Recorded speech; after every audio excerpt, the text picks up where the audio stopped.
Do you know that Natasha has taken her case to the UN? It doesn't take a crowd to make a change. Change can only begin with just one person. Let's listen to hear what she presented to them. Good afternoon, President of the IPU. Good afternoon, colleagues.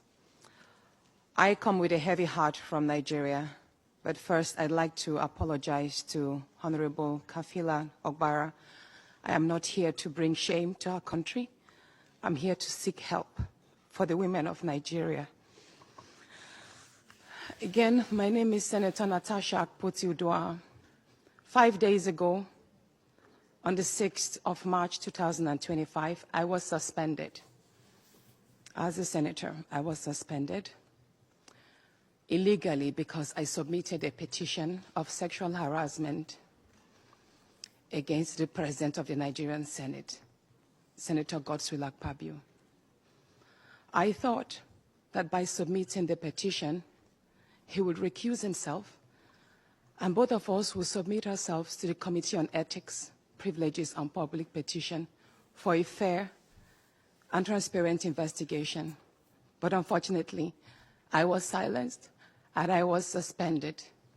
I was suspended for 6 months, amongst many other stringent conditions, such as taking away my security,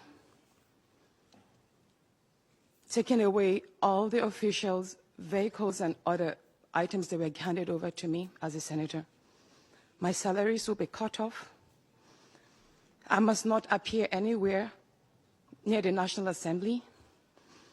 And for 6 months, I'm not to introduce myself or present myself as a senator locally in Nigeria or internationally. That means I'm here illegally. But I had no other place to go but to come here and speak to you women. Because this is a bigger picture.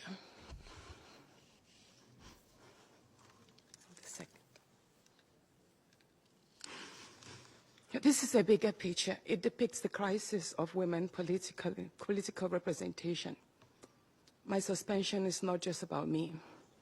It's about the systemic exclusion of women from political leadership in Nigeria.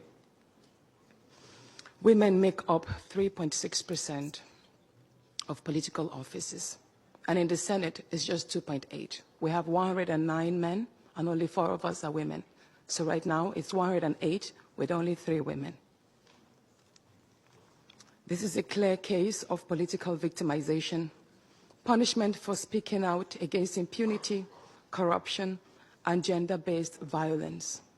The United Nations Declaration 48/104 declares sexual harassment as a form of gender violence. The Senate's actions are an assault on democracy. I was elected by my constituents to represent them. Yet a few powerful men have unilaterally decided to silence their voices by suspending me for 6 months. My call for an open and transparent investigation into harassment allegations have been met with hostility instead of accountability. If a female senator can be treated this way in the full view of the world, imagine what ordinary Nigerian women will go through every day in workplaces, in universities, and other aspects of our society.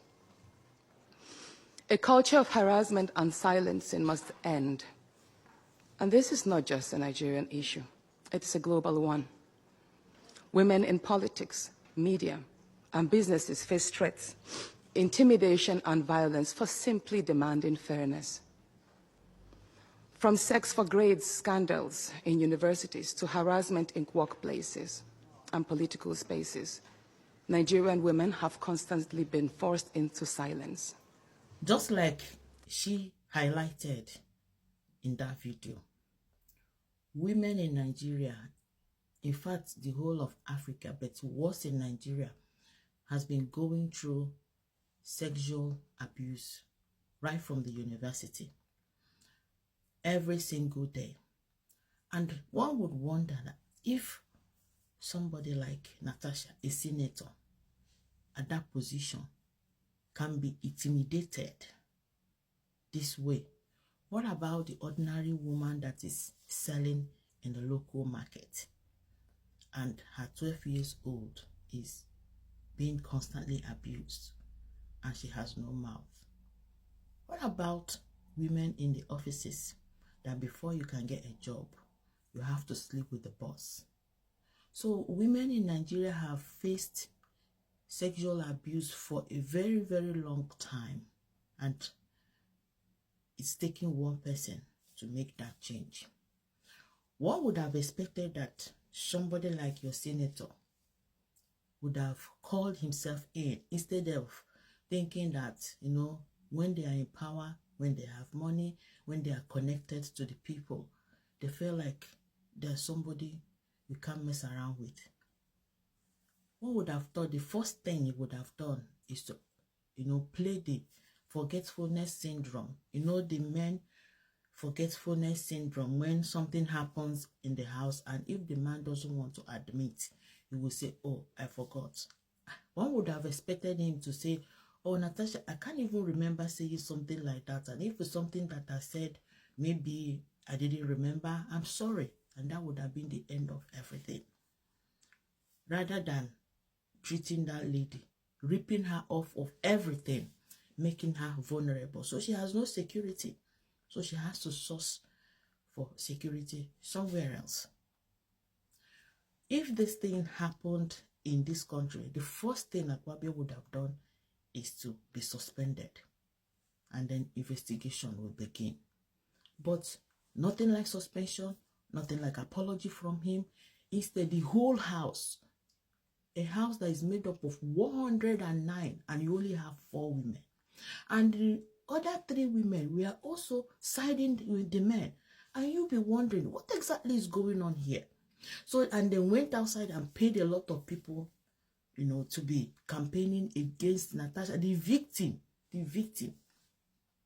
became the one who is the offender. It is horrible and it is going on. If somebody like Natasha doesn't have rights, doesn't have mouth, so what is happening to ordinary woman, ordinary girl on the street, in the university, at a workplace, who is struggling and trying to survive?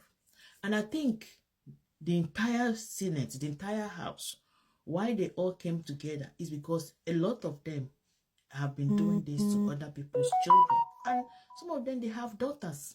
Some of those women, they have daughters too. And because this is the kind of business, the kind of game that they play, that's why they all came together to support him. And again, they want to pass message to women in Nigeria. So if you know you want to come into this house, you just have to keep your mouth shut and take everything that they pour to you. And this young lady, she said, no, somebody must bring a change. She's off to make a change. Let's watch and see what happens next. Thank you for watching. Bye.